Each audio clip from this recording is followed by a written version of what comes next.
అగచాట్లు తెలుసుకున్న మా అమ్మగారు ధైర్యం తెచ్చుకొని కులం కంటే ఊరు కంటే కూతురే ముఖ్యమంటూ నా వద్దకు వచ్చేసింది. ఆస్తిని పోగొట్టుకున్న నాన్నను అమ్మ లేకుండా పామరులో ఉంచడం అన్యాయం అనిపించింది.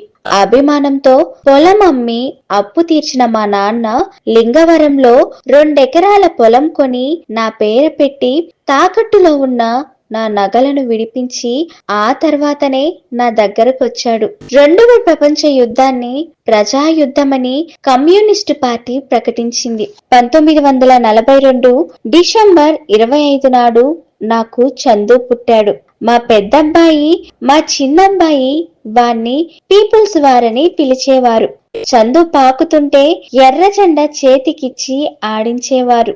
వాళ్ళు పీపుల్స్ వారన్నది గుర్తు చేసుకునే సీతారామయ్య తాను నిర్మించిన పార్టీని పీపుల్స్ వారని పిలిచాడేమో నాకు తెలియదనుకోండి. మా నాన్న బుడి బుడి అడుగులు వేసి చందుని భుజానెత్తుకుని మీ బాబాయిలు ఎంత మంచివాళ్ళురా అంటూ మెచ్చుకునేవారు.